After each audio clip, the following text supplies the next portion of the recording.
자동차 부품 업체로서 화신 2023년도 1분기 실적을 스루프트 회계로 분석하고 연말까지 매출액을 예측하는 내용을 진행하도록 하겠습니다. 매출은 32%, 영업이익은 370%가 증가했습니다. 또 적자에서 흑자로 전환이 됐습니다. 그리고 가공비 배부 재고 자산 회전율은 3개월에 5.8회전, 6회전 정도라고 보면은 매우 높게 나옵니다. 구독, 좋아요는 제게 큰 힘이 되겠고요. 그 다음에 1.5 배속을 보시기 바랍니다.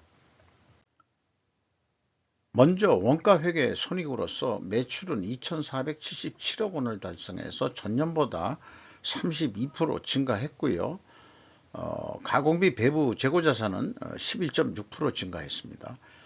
매출 원가가 좀 적게 증가해서 매출 총이익이 125%나 크게 증가를 했습니다. 판매관리비가 24.1% 증가해서 영업이익 85억 9,200만 원이 실현이 됐습니다. 전년도는 영업손실 14억 원이었습니다. 무려 702.8%나 전환 상승이 됐습니다. 이것이 원가회계 손익 내용인데요. 스루프트 회계로 분석한 내용을 말씀드리면은 매출에 비례하는 매출 재료비는 31.7% 증가했습니다. 매출 금액이 31.9% 증가했기 때문에 그 차이만큼 원재료 가격이 하락했다고 이렇게 1차 추론을 할 수 있겠습니다. 수루프율은 0.2% 상승했고요. 마진율이 조금 늘었다는 얘기인데 운영비용은 6.1%가 증가를 했습니다. 그래서 그 TOE 생산성 0.24포인트 상승했고요. 영업이익은 80억 1,700만 원으로서 전년도 영업손실 29억 6,800만 원보다 무려 370.1%가 전환 상승이 됐습니다. 이것이 스루프트 회계에서 산출된 이익이 되겠습니다. 그런데 원가 회계 영업이익보다 5억 7,500만 원 적은 수치인데 이건 역시 가공비 배부 재고자산이 증가했기 때문입니다. 가공비 배부 재산 내역을 보면은 WCAI 가공비 배부 재고자산이 40억 원이 증가한 것이 그 원인이 되겠습니다. 그 원가 회계 영업이익보다 영업이익이 적게 나온 게 이 40억에서 가공 비율을 곱하면은 그 차이액이 나오게 될 것입니다. 비용의 성격적 분류를 그 1번과 2번 디커플링을 해서 분석을 하면은 매출원가 재료비가 32.7% 증가했습니다. 그리고 운영비용은 6.1% 증가했고요. 그런데 여기 그 B의 표현이 재고자산 매입액이라고 표현되어 있으면은 A 재고자산의 변동 범위는 전체 재고자산임을 그 말하고 있습니다. 이것을 그 검증할 것입니다. WC 가공 비율 하락은 원재료 가격 상승으로 2차 추론이 됩니다. 1차 추론은 하락했다고 봤는데 모순이 되고 1차 추론의 표현을 만약 원재료 가격이 상승했다면 판매 가격은 더 상승했다고 달리 표현해 볼 수도 있겠습니다. 이 운영 비용에서 판매 관리비를 뺀 금액이 가공 비율이 되겠는데 가공비가 되는데 이게 0.3% 감소하고요. 가공 비율로는 3.3% 하락을 했습니다. 그럼 상대적으로 재료 비율이 올랐다는 얘기인데 이러면 원재료 가격도 상승했을 것이다. 이렇게 이제 추론을 하게 되는 거죠. 재고자산 매출원가 회계 투명성 검증 3단계로서 PQ 총제조 비용의 차이액과 PQ 생산 재료비의 차이액은 동일한 금액이 되겠으며 이것은 2단계 검증에서 그 가공비 배부 재고자산의 변동 금액의 차이이기도 합니다. 이것이 뭐냐 그러면은 회사는 전체 재고자산을 기준으로 하고 있기 때문에 비가공비 배부 재고 자산의 증가액, 주로 원재료죠. 이것을 감해 주면은 일치를 합니다. 그래서 뭐 맞긴 맞습니다만은 전체 재고 자산으로 하면은 요게 이제 이 1번으로 한다고 한다면 WCAI로 한다고 그러면은 이게 이제 가장 표준적이고 모델인데, 요게 비성분이 와서는 마이너스 40이 돼야 되는데 마이너스 26이 되니까 상대적으로 매출 원가를 증가시켰다고 봐야 되겠죠. 그 매출 원가가 증가시킨다는 얘기는 매출이익이 조금이라도 적게 나오게 이렇게 이제 기능을 한다, 이렇게 볼 수 있겠어요. 그러니까 성과 왜곡이 좀 된다.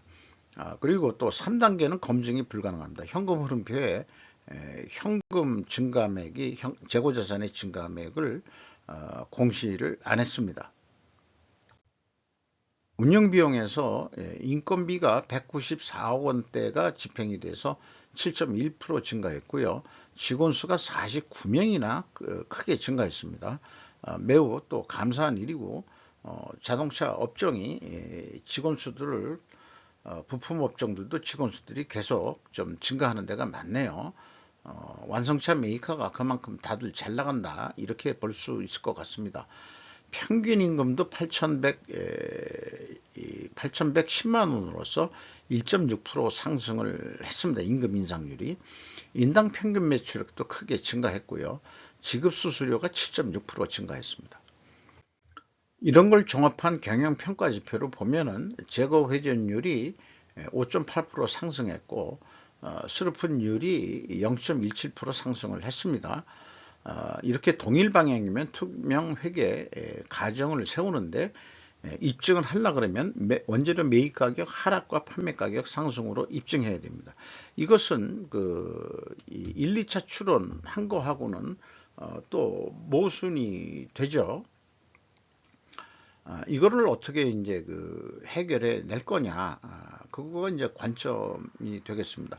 또 하나 짚고 넘어갈 것은 회전율이 이렇게 높은데 매수채권 수금 속도를 보면은 3개월에 0.8회전밖에 수금을 못했어요. 이것은 수금 속도가 매우 느리다는 얘기고, 이런 걸 봐서 또 갑을 문제도 나오는 거 아니겠느냐, 갑질 문제. 이렇게 납기 속도가 빠르다면은 돈도 좀 빨리 줘야 될 겁니다. 왜냐하면 이 기업 자체도 자신네들이 수금 또 원재료를 구매하잖아요. 그 매입 채무에 대한 지급 속도는 매우 빠릅니다.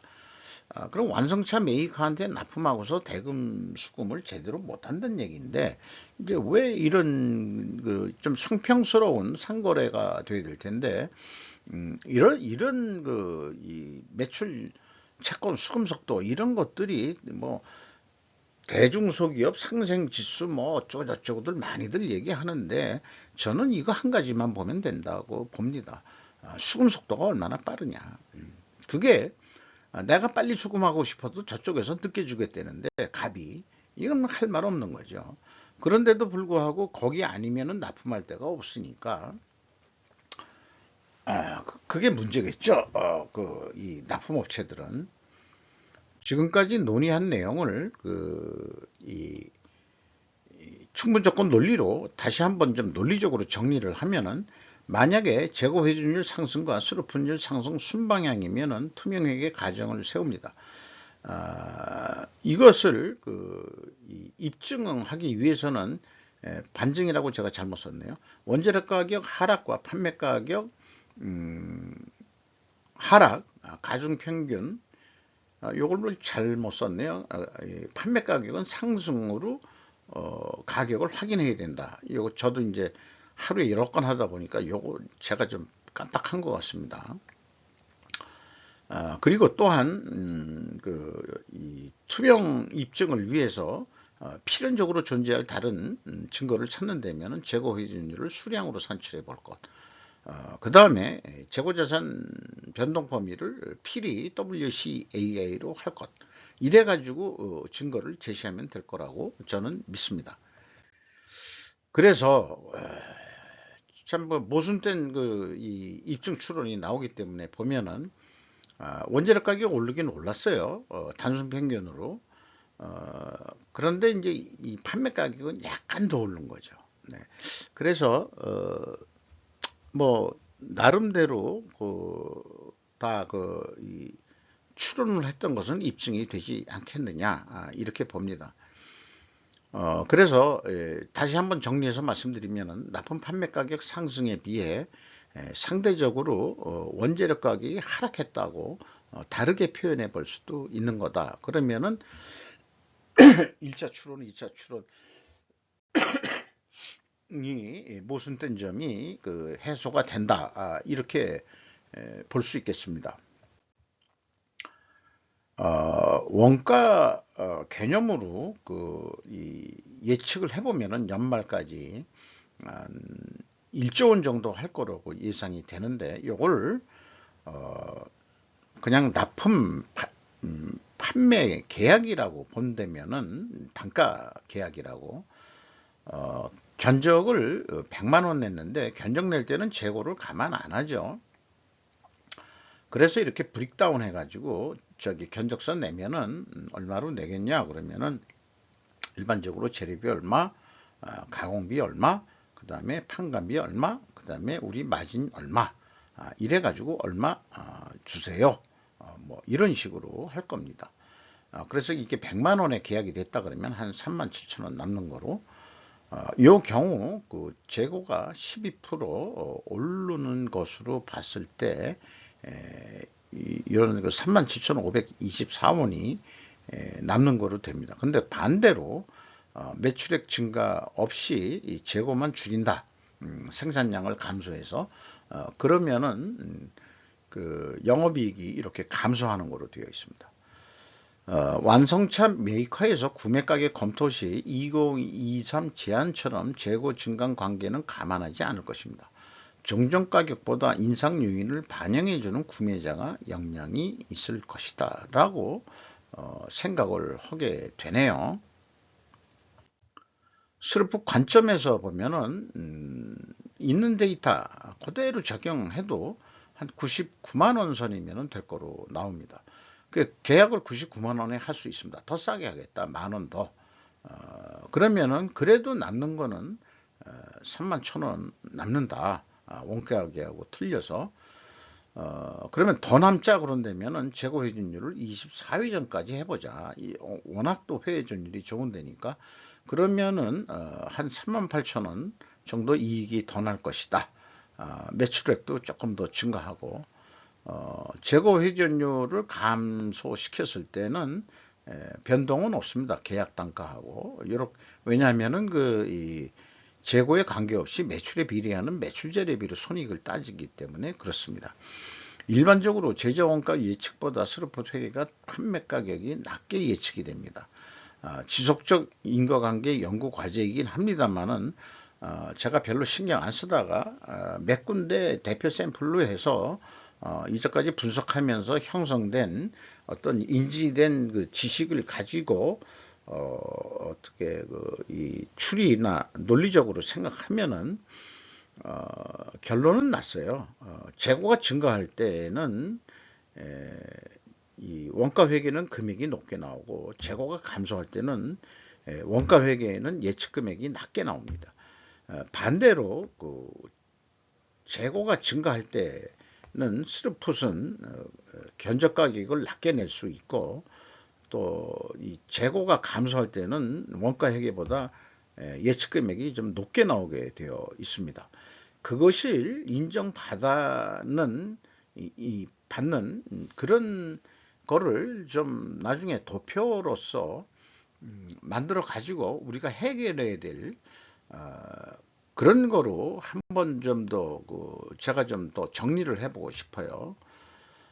그래서 재고의 증가가 가격 인상을 부추긴다. 이렇게 이제 말씀드릴 수 있겠습니다. 요거를 제가 좀 우선 말로 정리한 건데, 요거를 나중에 도표로도 한번 좀 만들어서 설명해 보도록 하겠습니다. 요것은 화면을 정지해서 천천히 한번 읽어 보셔도 좋을 것 같습니다. 주가는 15,510원으로서 2022년 말보다 무려 8,290원, 2배 이상 올랐죠. 장부 가격 대비 130%까지 상승을 했습니다. 주주 내역은 참고해 주시면 되겠고요. 글로벌 오토 트레이닝이라는 데도 이 정의진 씨가 최대 주주로 들어가 있는 거로 되어 있습니다. 화신 외국인이 그래도 한 6% 정도 관심 쓰고 있는 그런 부품 기업이 되겠네요. 이상 마치도록 하겠습니다.